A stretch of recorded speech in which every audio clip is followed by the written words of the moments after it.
नमस्कार, स्वागत है आपके अपने चैनल 5G एजुकेशन में। आज हम 8 ग्रेड अभ्यास पुस्तिका कक्षा 8वीं विषय गणित सत्र 2024-25 हेतु यह नवीन बुक हमें मध्य प्रदेश राज्य शिक्षा केंद्र भोपाल से प्राप्त हुई है। यह बुक वार्षिक परीक्षा की दृष्टि से बहुत ही महत्वपूर्ण है। लगभग इस बुक से वार्षिक परीक्षा में 70 से 80% प्रश्न इसी बुक से पूछे जाते हैं। तो कृपया करके इस बुक को आप ध्यानपूर्वक समझें और इसे अच्छे से समझकर हल करें ताकि परीक्षा में आप अच्छे नंबर ला सकें। और यदि पहली बार आप हमारे चैनल को देख रहे हैं तो प्लीज़ हमारे चैनल को सब्सक्राइब अवश्य कर लें ताकि आने वाले महत्वपूर्ण वीडियो आप तक आसानी से पहुंच सकें। ये पार्ट दिए हुए हैं जिसमें पार्ट 1 परिमेय संख्या से लेकर पार्ट 13 आलेखों से परिचय इस बुक में दिया हुआ है। तो आइए बारी बारी से हम इन पार्टों को सॉल्व करते हैं।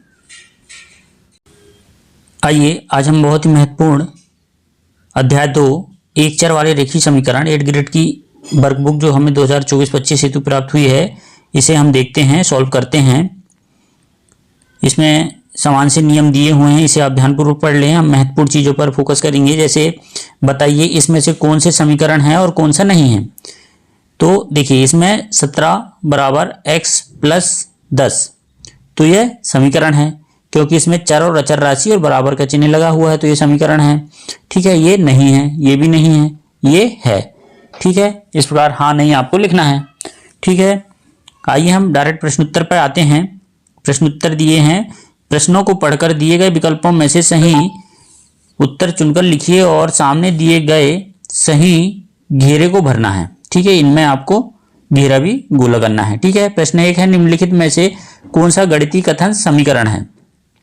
इनमें से समीकरण कौन सा भी आपने देखे थे जिसमें चर राशि हो, अचर राशि हो और बराबर का चिन्ह हो, तो ए नंबर इसका राइट आंसर हो जाएगा। ये नहीं है, बी भी नहीं है, सी भी नहीं है और डी भी नहीं है। इस पे देखिए, ये इस पे नहीं है, इसमें बड़े और छोटे दिया है, ये भी नहीं है। ठीक है, तो ए नंबर इसका राइट आंसर हो जाएगा। तो गोला आपको ए में लगाना है। सेकंड प्रश्न है 3x + 2 बराबर 13 में x का मान निकालना है। ठीक है, मैं x का मान निकालना है आपको। तो देखिए ये यहाँ पर जगह ना होने के कारण हमने यहाँ पर करे हैं 3x + 2 बराबर 13 हमने लिख दिए।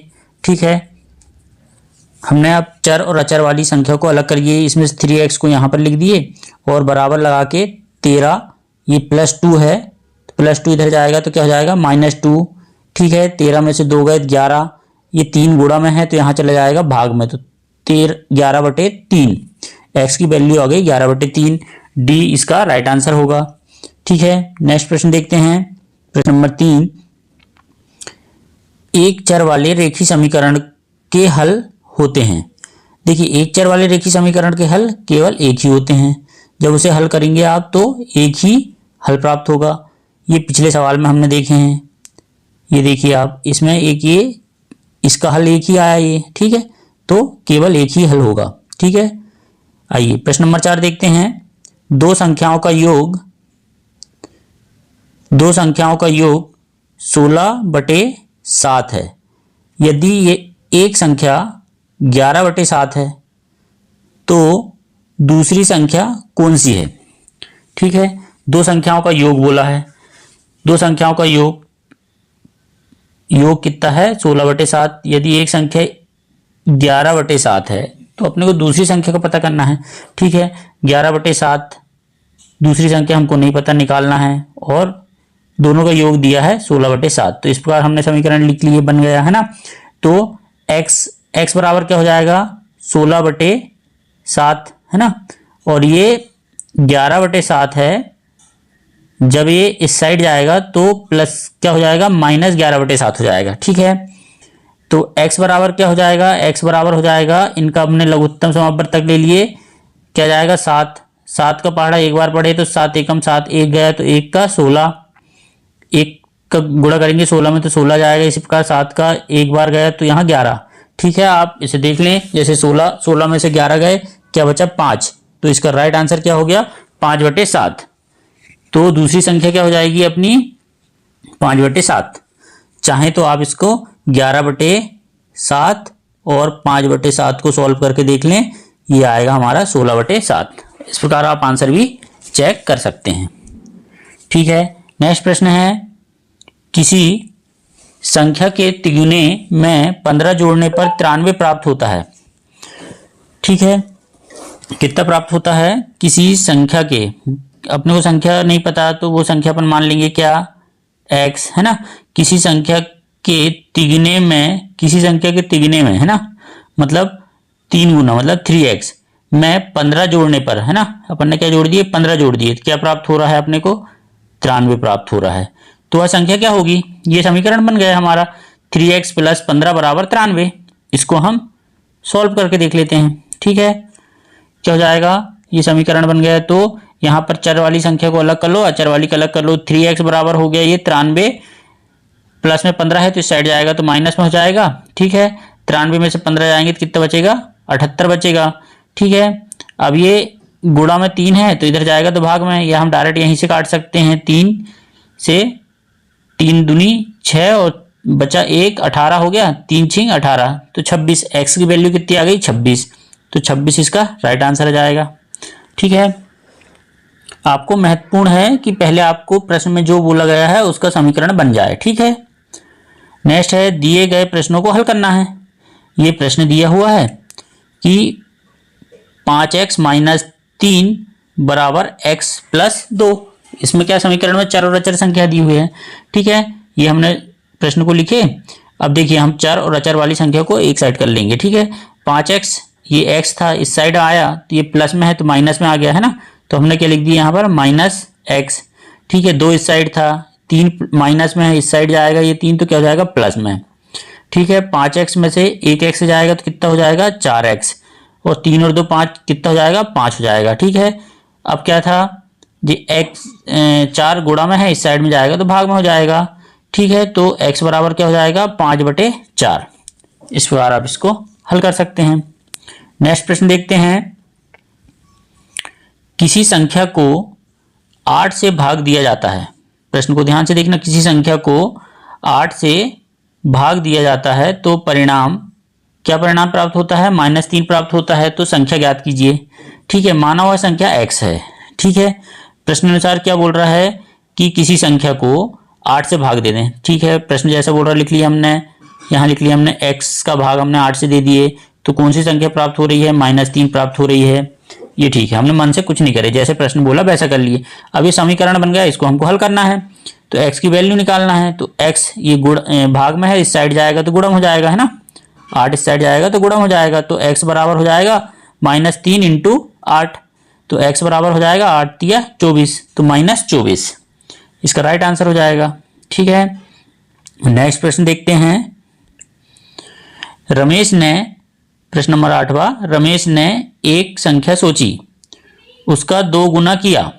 ठीक है, माना हुआ संख्या क्या है x है, उसका 2 गुना क्या हो जाएगा 2x हो जाएगा, उसमें 20 जोड़ दिए, 20 जोड़ दिए। ठीक है, +20 हो गया, ये देखिए ना, और परिणामी संख्या को 25 से भाग दे दिए। चलो 25 से हमने भाग भी दे दिए, बटे में 25 भी कर लिए, देने पर हमें 4 प्राप्त हुआ। ठीक है, 4 प्राप्त हुआ तो मतलब उसका हमने बराबर में 4 भी कर दिए। ठीक है, अब 4 करने के बाद में हमको पूरा समीकरण बन गया। क्या समीकरण बना, माना हुआ संख्या x है, उसको 2 गुना करे तो हमने 2x लिख दिए, फिर उसमें 20 जोड़ना था, 20 जोड़ दिए, फिर उसमें परिणामी संख्या में क्या करना था 25 का भाग देना था। ठीक है, तो हमने 25 का भाग दे दिए, तो प्राप्त संख्या क्या हो गई 4 हो गई। ठीक है, इसको हल कर लीजिए, चर अचर वाली संख्या को अलग कर लीजिए। जैसे 2x है, देखिए अभी ये 2x + 20 ये लिखे हमने, है ना, 4 ये गुणा भाग में है तो यहाँ चला जाएगा तो गुणा में 4 × 25, 25 चुके 100 हो जाएगा। ठीक है, 2x बराबर हम चर अचर को छांट लेते हैं, 2x हो गया ये, है ना, 25 चुके 100 हो गया, और ये 20 प्लस में इस साइड जाएगा तो माइनस हो जाएगा, 100 में से 20 गया 80, 2x बराबर 80 हो गया। चाहे तो अपने यहीं 2 से 80 को 40 बार काट दो, या यहाँ पर और कर सकते हैं, x बराबर 80/2, तो 40 इसका राइट आंसर हो जाएगा। x की वैल्यू कितनी आ गई 40 आ गई। ठीक है, नेक्स्ट प्रश्न देखते हैं। प्रश्न नंबर 9 है, 10 के दो क्रमांगत गुणजों का योग 220 है। कितना है? 220 है। तब इसमें से छोटा गुणज क्या होगा? देखिए 10 के गुणज बोल रहा है ना, 10 के गुणज मतलब 10 एकम 10, 10 दूनी 20, 10 तिया 30, 10 चौके 40, 10 पना 50। देखिए कितने कितने का वो हो रहा है, 10 10 का अंतर है ना। तो दो क्रमांगत संख्या क्या हो जाएगी, माना 10 का छोटा गुणज कितना हो जाएगा, 10x।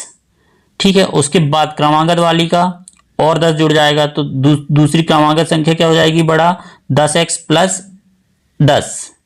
इस प्रकार आपको यहां मान लेके चलना पड़ेगा। ठीक है, अब प्रश्नानुसार क्या बोल रहा है कि 10x प्लस 10 ये छोटी संख्या हो गई और ये बड़ा गुणज हो गया का योग।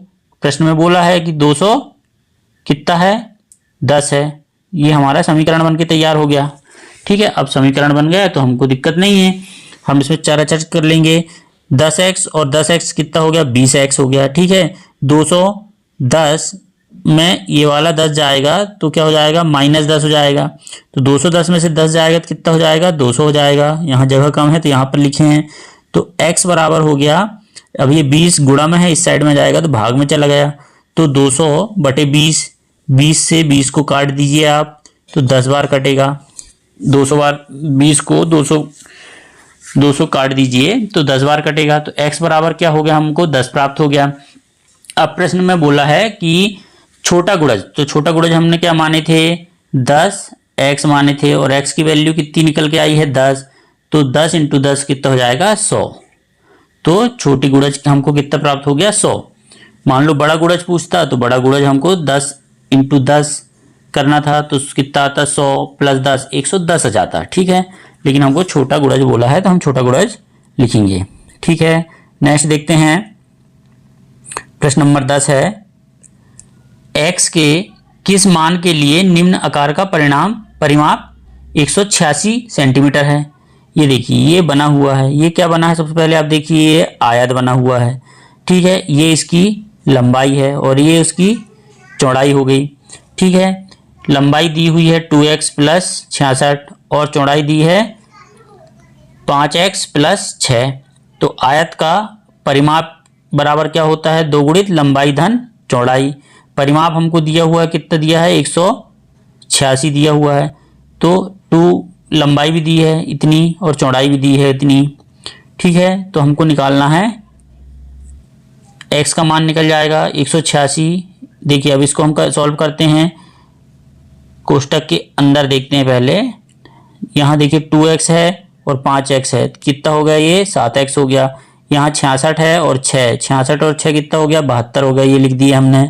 ठीक है, यहाँ तक आपको समझ में आ गया। ठीक है, अब इसको देखते हैं, जगह कम है यहाँ पर 100, यहाँ तक देखते हैं 186 बराबर क्या हो गया। अब ये 2 का भी अपन गुणा कर देते हैं। ठीक है, 2 का गुणा 7 में हुआ तो 7 दूनी 14, 14x हो गया। और 2 का गुणा 72 में हुआ तो कितना हो गया, 144 हो गया। ठीक है, अब इसमें चर को छांट दिए हमने। ठीक है, यहाँ पर हमने 14x था तो इस साइड आया तो ये -14x हो गया, धन में था तो ऋण में हो गया है ना 144। और ये इधर +186 था तो इधर जाएगा तो -186 हो गया। ठीक है, -14x बराबर कितना हो गया, 186 में 14 गए तो 42 हो गए। ठीक है, अब x बराबर क्या हो गया, 42 बटे 14, तो 14 तिया 42, 3 है ना। तो x की वैल्यू कितनी आ गई हमारी, 3 आ गई। ठीक है, इस प्रकार आपको इसको सॉल्व करना है। नेक्स्ट प्रश्न देखते हैं। प्रश्न नंबर 11 है, एक बढ़ई एक पलंग बनाने के लिए 2600 रुपया लेता है। ठीक है, इसके प्रयोग की गई सामग्री की लागत कितनी है, 1100 रुपया है और मजदूरी 200 रुपये प्रति घंटा है। तो बढ़ई ने कितने घंटे कार्य किया। देखिए कुल व्यय देखिए 2600 रुपया लेता है ना, सामग्री की लागत 1100 रुपया, तो मजदूरी कितनी हो रही है उसकी, कुल व्यय में लागत निकाल लेंगे तो कितने हो जाएगी, उसकी मजदूरी निकल जाएगी कितनी, 1500 रुपया। 2600 - 1100 कितना हो गया, 1500। अब कार्य करने में लगा समय बराबर फार्मूला होता है मजदूरी बटे 1 घंटे की मजदूरी, है ना। तो मजदूरी कितनी है 1500, 1 घंटे में की मजदूरी कितनी है उसकी, प्रश्न में दिया है 200 रुपये प्रति घंटा, है ना। तो 200, तो एक शून्य से एक शून्य, एक शून्य से एक शून्य, है ना। 2 का भाग 15 में दोगे तो क्या आ जाएगा 7 सही 1/2, या आप इसको दशमलव में भी निकाल सकते हैं। तो ये इस प्रकार इसको सॉल्व करना था। ठीक है, नेक्स्ट प्रश्न देखते हैं। प्रश्न नंबर 12 है, समीकरण हल कीजिए। ये समीकरण दिया हुआ है, इसको हल करना है।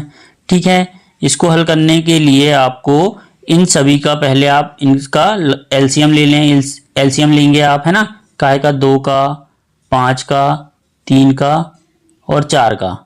इन सब का एलसीएम जब निकालेंगे आप तो कितना आएगा 60 आएगा। ठीक है, आप इसे निकाल के देख लेंगे। ठीक है, जब 60 आ गया तो क्या करेंगे हम 60 का दोनों पक्षों में गुणा कर देंगे। चलिए गुणा करते हैं 60 का। इस पे गुणा करें हमने Z/2 में तो 60 Z/2 आ जाएगा। ठीक है, इस प्रकार इसमें 1/5 में करें तो 60/5 आ जाएगा। इस प्रकार Z/3 में करें अपन ने 60 का तो 60 Z/3 आ जाएगा, और 1/4 में करें तो 60/4 आ जाएगा। ठीक है, इस प्रकार हम दोनों पक्षों में 60 का गुणा कर दिए। अब इसको हम काट भी देते हैं।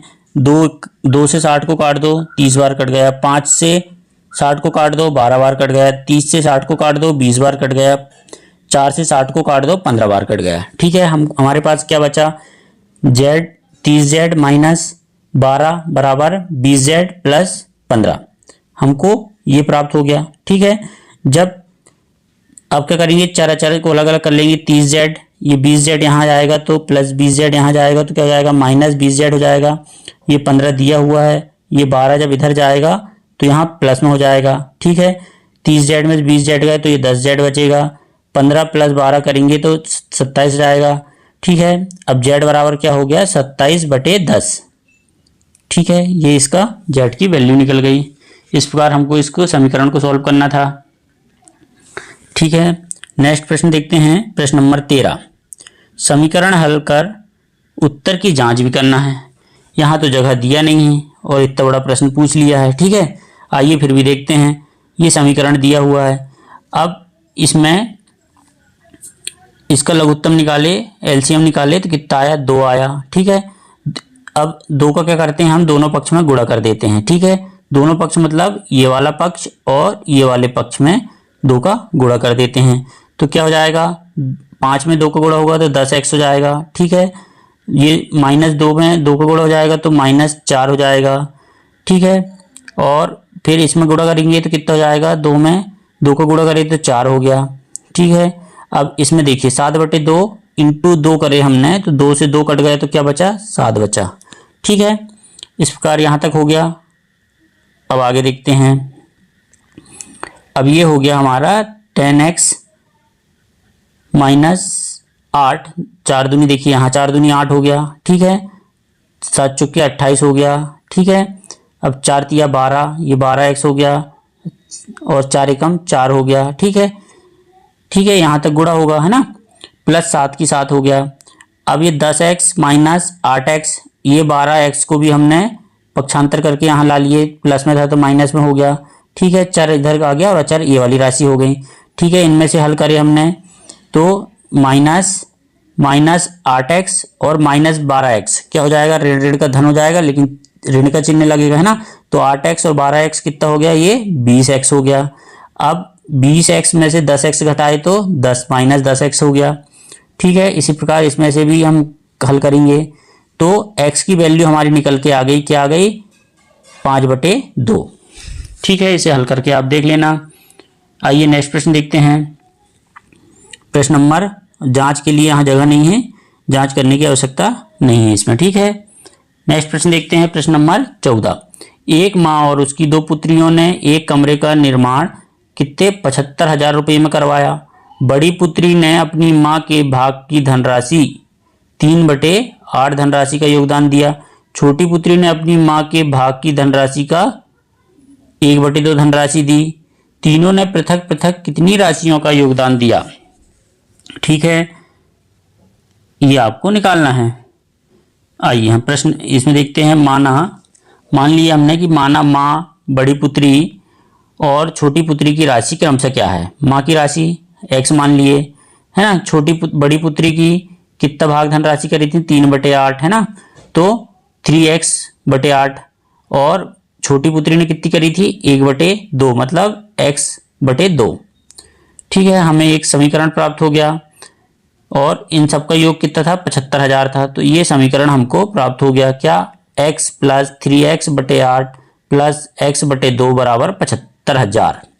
ठीक है, इसे हमको सॉल्व करना है। इसको सॉल्व करेंगे तो 8x + 3x + 4x कितना हो गया, 15x/8 हो गया। ठीक है, बराबर क्या चल रहा है अपना, 75,000। जो x बराबर क्या हो जाएगा, ये 8 इधर जाके गुणा में चला जाएगा और 15 जो है गुणा में है तो नीचे चला जाएगा भाग में। ठीक है, इस प्रकार हमको क्या प्राप्त हो गया, एक और ये प्राप्त हो गया। ठीक है, अब इसको हमको सॉल्व कर लेना है। 15 एकम 15, 15 पन्ना 75, 3 शून्य लगा दिए तो 5,000 आ गया, इंटू 8 है तो 8 × 5 = 40। तो x की वैल्यू हमारी कितनी निकल गई, 40 निकल गई। जब x की वैल्यू निकल गई तो हम बाकी की सभी की राशि निकाल सकते हैं। कैसे निकाल सकते हैं, क्योंकि माँ की राशि क्या थी, x बराबर क्या है, 40,000। तो 40,000 की राशि ये हो गई। बड़ी बेटी की राशि क्या है, बड़ी बेटी की राशि थी 3x/8, है ना। तो x की वैल्यू हम रख देंगे 40,000, है ना। तो 3 × 40,000 तो 8 × 5 = 40, 5 बार कटा, है ना, और 3 शून्य लगा दिए तो कितना हो गए, 5,000, 5 दिया 15, मतलब ये 15,000 रुपया किसकी लगी राशि, बड़ी बेटी की, है ना, बड़ी बेटी की। ठीक है, और छोटी बेटी की क्या हो जाएगी, छोटी बेटी की राशि क्या थी, x/2, है ना।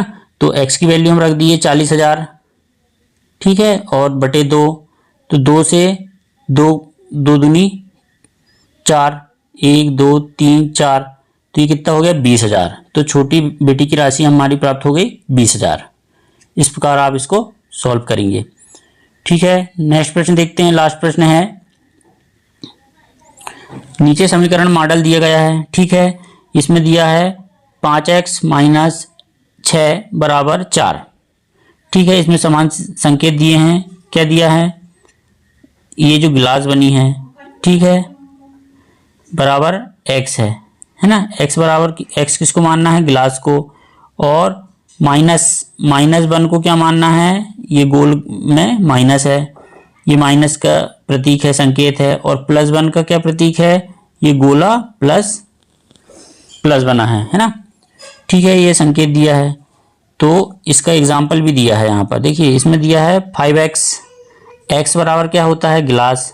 तो 5 गिलास हैं, 1 2 3 4 5, ये 5x का मान हो गया, है ना। अब देखिए -6 दिया है। क्या दिया है, -6 मतलब ये वाला माइनस, है ना। तो 1 2 3 4 5 6, ठीक है। इस प्रकार ये प्लस का दिया है +4, तो +4 के लिए हमको क्या लेना है, 1 2 3 4, जिसमें प्लस का चिन्ह है गोले में। ठीक है, इस प्रकार ये समीकरण, ये वाला समीकरण है उसके संकेत के द्वारा। तो इसी प्रकार हमको दूसरे का करना है। क्या है, 7y + 14 बराबर 7। ठीक है, ये y ना होके x होगा, है ना, x होगा, क्योंकि x की वैल्यू हमारी गिलास है ना। ठीक, समझ जाना आप, कोई दिक्कत नहीं है। 7x बोला है तो 7 गिलास बना दिए हमने। ठीक है, +14, तो +14 बना दिए, 1 2 3 4 5 6 7 8 9 10 11 12 13 14, +14 हो गया, है ना।